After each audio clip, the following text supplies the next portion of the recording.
जी हां दोस्तों, एक बार फिर कहा गया कि मोदी ने देश के साथ में छल किया। पूर्व सैनिकों का मोदी पर हल्ला बोल। 17 मई को ट्रंप ने फिर से मोदी को बताया झूठा। एक और चौंकाने वाला खुला राज। बहुत स्वागत है आप सभी का। आप देख रहे हैं द राजनीति का विशेष सेगमेंट खबर और विश्लेषण। मैं हूं जब्बार खान। दोस्तों, तो क्या पूर्व सैनिकों ने भी देश की विपक्षी पार्टियों, देश की जनता के साथ में खड़े होकर के केंद्र की मोदी सरकार से सीधे सीधे सवाल पूछा है? क्या मोदी शाह की सरकार को पूर्व सैनिक भी देश के साथ छल करने वाला फैसला सीज फायर वाला बता रहे हैं? आखिर ये क्यों कहा जा रहा है कि मोदी जी ने एक ऐसे मौके पर सीज फायर कर दिया जिसको लेकर के देश के लोग आश्चर्यचकित हो गए? आखिर सेना के पूर्व रिटायर्ड सेना के लोगों ने जिस अंदाज में सवाल उठाया, देश में अब इसकी स्थिति किस करवट लेने की तरफ जा रही है? आखिर विपक्षी पार्टियां, कांग्रेस, राहुल गांधी और दूसरे लोग जो बातें कहते आ रहे थे, लगातार डोनाल्ड ट्रंप ने 7वीं बार फिर से 17 मई को यह क्यों कहा कि साहब युद्ध विराम तो मैंने ही कराया?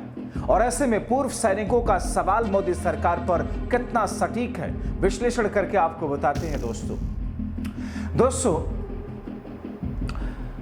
सिर्फ कांग्रेस ही नहीं, सिर्फ देश की विपक्षी पार्टियां नहीं, सिर्फ देश की 65% जनता ही नहीं, बल्कि पूर्व सेना के लोग भी मोदी जी से अब सवाल पूछने लगे। सामने आकर के कह रहे हैं। ऐसे ही एक पूर्व सैनिक है कर्नल रोहित चौधरी, जिन्होंने मोदी सरकार से सवाल पूछते हुए अपने एक्स पर कहा कि मोदी जी, हम आपसे सीधा सवाल पूछते हैं, जब हमारी सेनाएं जीत रही थी तो आपने ट्रंप के दबाव में सीज फायर क्यों किया? क्या आप देश को भटकाने के लिए मंत्रियों के जरिए सेना के खिलाफ लगातार गलत बयानबाजी क्यों करवा रहे हैं, ताकि सारे देश इंटेलिजेंस फेलियर और अमेरिकी राष्ट्रपति की मध्यस्थता और सीज फायर पर आपसे सवाल न किया जाए?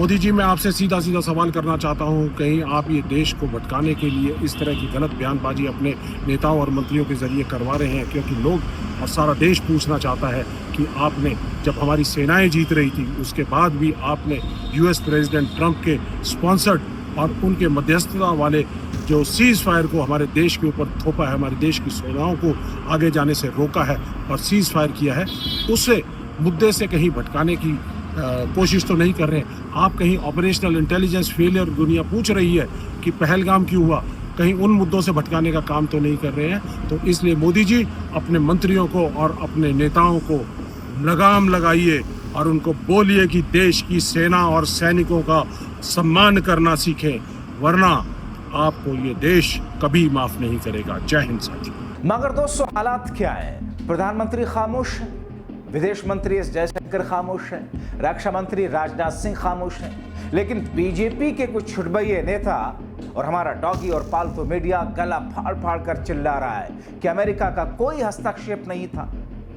और दूसरी तरफ लगातार मोदी सरकार को झूठा साबित करते हुए डोनाल्ड ट्रंप ने 17 मई को एक बार फिर से मोदी के सरकार के खिलाफ में मोर्चा खोल रखा है। हर दिन वो कहते हैं कि मैंने ही जंग रुकवाई। एक बार फिर 17 मई को ट्रंप ने यही दोहरा करके मोदी सरकार पर करारा प्रहार किया।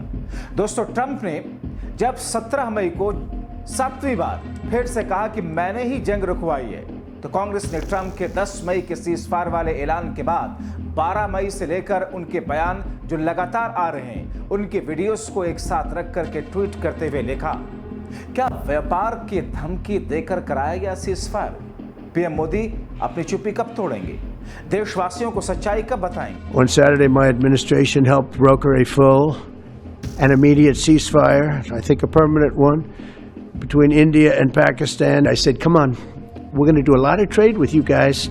Let's stop it. Let's stop it. If you stop it, we're doing trade. If you don't stop it, we're not going to do any trade. My administration successfully brokered a historic ceasefire to stop the escalating violence between India and Pakistan.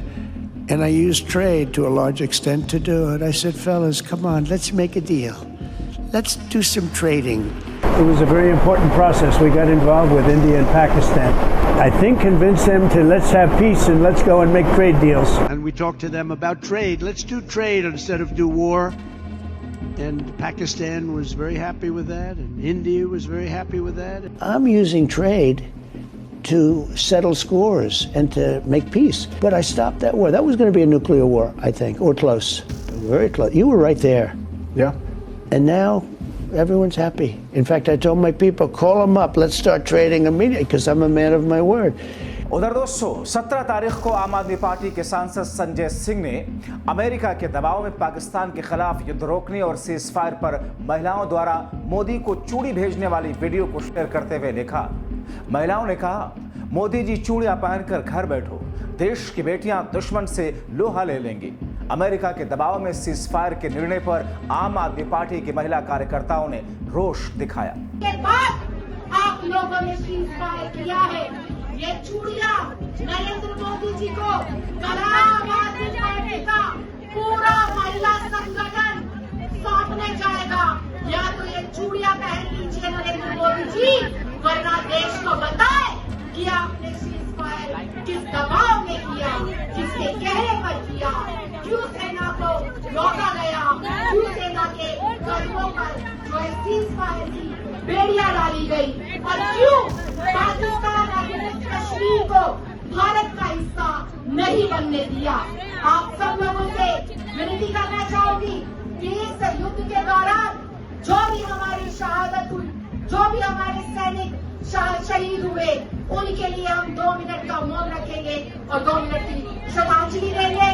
और उसके बाद सारी की सारी बेटियां अपनी चूड़ियां यहाँ दें। ये चूड़ियां हम इकट्ठी कर कल प्रधानमंत्री नरेंद्र मोदी जी को देंगे और बताएंगे कि किस प्रकार से उनके एक ऐलान की वजह से पाकिस्तान अधिकृत कश्मीर भारत का अभिन्न अंग बनने से होते होते रह गया।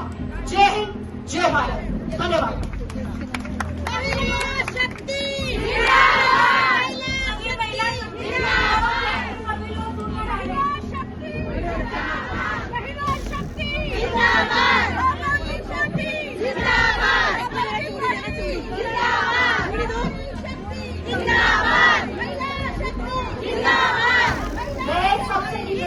मगर दोस्तों, इन सब बातों का जवाब देने के बजाय बीजेपी तो किसी और ही चीज में व्यस्त लग रही है। और सबसे हैरानी वाली बात तो इस बात पर है कि इस बीच मोदी जब चौतरफा गिरे हैं, देश संकट में है, फिर भी मोदी कांग्रेस के साथ में छल कर रहे हैं, ऐसा आरोप लग रहा है। ऐसा कहा जा रहा कांग्रेस को तोड़ने की कोशिश कर रहे हैं। जिनका नाम कांग्रेस ने सरकार के पास में विदेश जाकर के उस डेलीगेशन के साथ में देश और पाकिस्तान के बारे में जग जाहिर चीजें करनी थी, उसमें मोदी अपने चाहतों को रख रहे हैं, जिसमें शशि थरूर के बहाने कांग्रेस में सिर फुटबॉल कराने की कोशिश भी मानी जा रही है। कहा तो यहां तक जा रहा है कि मोदी कई कांग्रेसियों पर डोरे डाल रहे हैं बीजेपी मिलाने के लिए, और इसमें प्रमुख नाम शशि थरूर का, जिस पर राहुल की सेना ने मोदी पर तीखा प्रहार किया। कांग्रेस महासचिव जयराम रमेश ने सरकार पर निशाना साधते हुए कहा, आप पार्टी से सलाह किए बिना सांसदों के नाम प्रतिनिधिमंडल में शामिल नहीं कर सकते। वो कहते हैं कि लोकतांत्रिक व्यवस्था में किसी भी व्यक्तिगत सांसद को आधिकारिक प्रतिनिधिमंडल में भेजा जाता है तो सांसदों को पार्टी से अनुमति जरूर लेनी चाहिए। जयराम रमेश ने सरकार पर नारद मुनि की राजनीति करने का आरोप लगाया।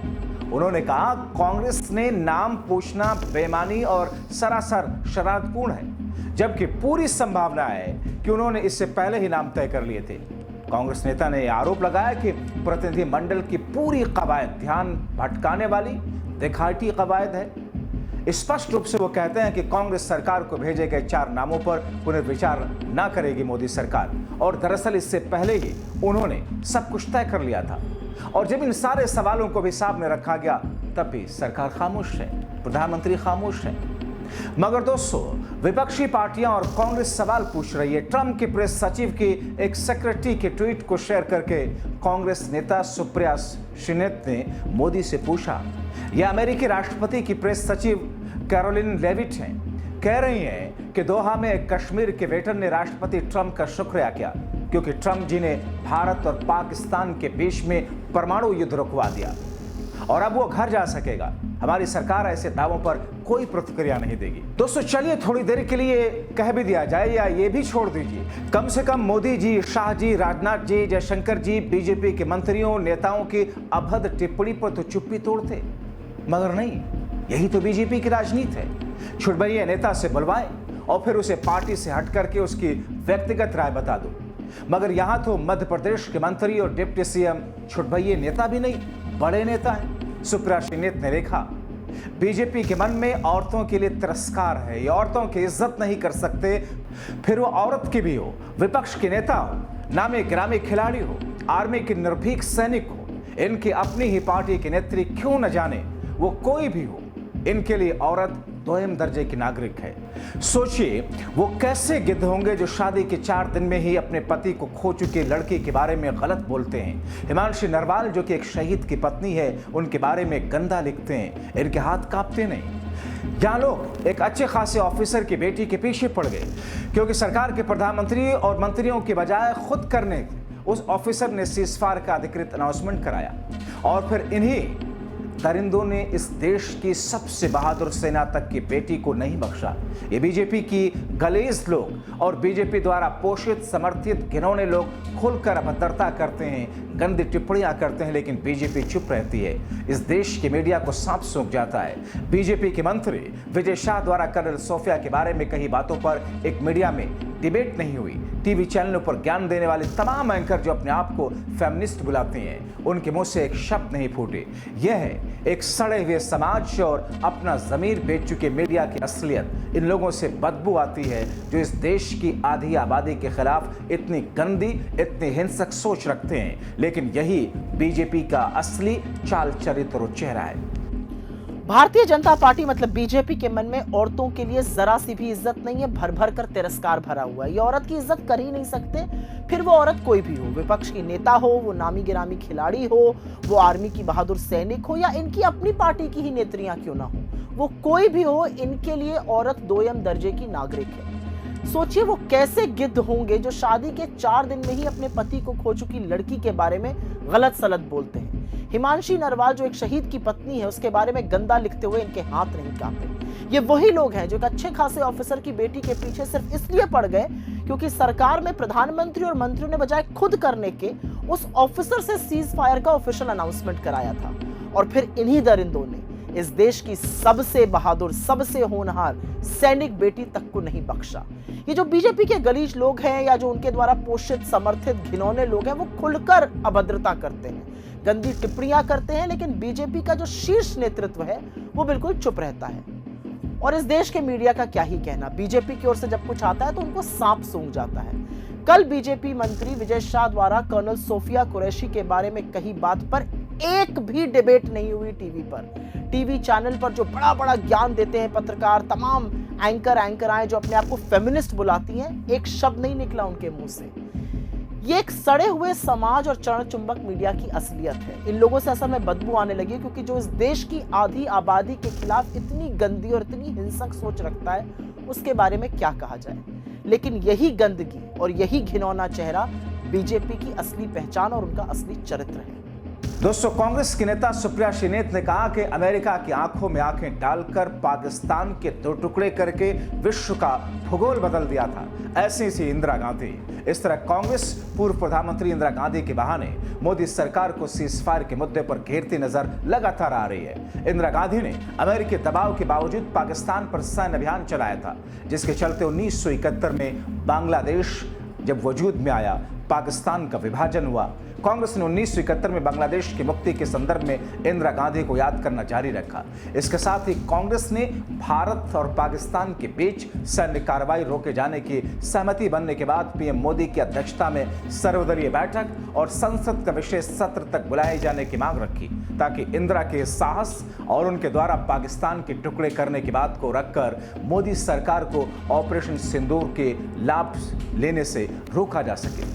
मगर ये तमाम की तमाम चीजें ऐसी हैं, विपक्ष विरोध कर रहा है, विपक्षी पार्टियां विरोध कर रही हैं, कांग्रेस से लेकर के दूसरी तमाम पार्टियां लगातार सवाल उठा रही हैं। लेकिन इन सब चीजों के बीच में अगर पूर्व सैनिक भी ऐसे ही सवाल उठा रहे हैं, तो इसका मतलब तो ये है कुछ ना कुछ तो ऐसा है जिसे छिपाए जाने की कोशिश है या जिसकी पर्दादारी है। और दूसरी तरफ लगातार अमेरिकी राष्ट्रपति डोनाल्ड ट्रंप का लगातार हर दिन बयान देना, ये दर्शाता है कि साहब कहीं ना कहीं कूटनीतिक स्तर पर, विदेश नीति के स्तर पर या देश की नीति के स्तर पर कुछ न कुछ ऐसी कमी कुछ न कुछ ऐसा तो है जिसके बारे में पर्दादारी की जा रही है। आप क्या सोचते हैं? अपनी राय कमेंट बॉक्स में जरूर लिखें। अभी के लिए शो में इतना ही। जागरूक रहें, दूसरों को जागरूक करने के लिए खबर उन तक पहुंचाएं शेयर करके। अंत तक वीडियो देखने के लिए आप सबका बहुत शुक्रिया।